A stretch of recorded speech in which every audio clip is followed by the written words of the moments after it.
Despite slavery, despite racism, we have to be reminded how we were a vital part of building this great nation.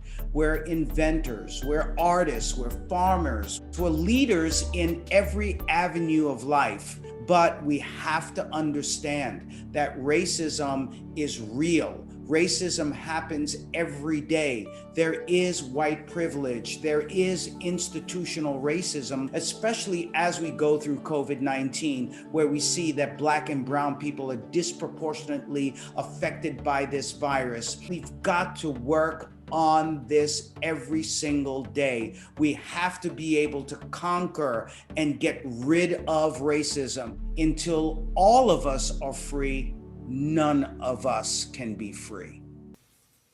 Well, it's really interesting that in the previous segment you talked about that there was a possibility of the PTSD and why people were acting out at the Capitol with trying to get in with guns. I think what we're seeing is the world is upside down, not just for us as adults, but especially for youngsters. They are experiencing PTSD. We are seeing many more cases of anxiety and depression going into the emergency rooms. We are seeing that there are kids who have thought about suicide more than perhaps they've ever done before. They're completely disconnected. So they're becoming much more introverted, much more anxious, much more angry because, quite frankly, they don't always have the skills, Nicole, to say, hey, I'm really upset or I'm feeling depressed. Instead, they act out a lot of those emotions and feelings.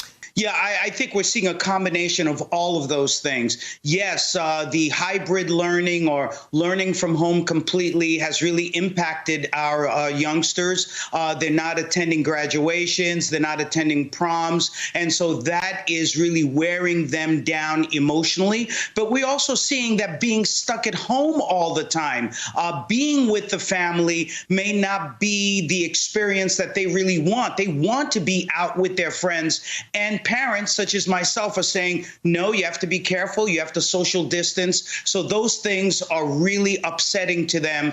And we're seeing that it is beginning to take a toll on them emotionally. Some of them feel that what is the point of even trying to get a college education when we're looking at this economy and we may not even be able to get a job? So all of these things are coalescing around their psychological state of mind, and it is very negative. The most important thing that parents, family members need to do is to listen to exactly what our kids are saying. If they're not talking about the future, if they're not talking about things that are positive or talking about happiness, but instead of talking about all of the things that are wrong and they can't see their way out of that malaise, if they are oversleeping, if we're finding that they're so frustrated that they're becoming downright angry and rageful, and I've seen it in a lot of my patients, I've seen it in some of my own children, then we know that something must be done. So at the Touro College of Osteopathic Medicine, I teach a course called Intro to Cultural Competence.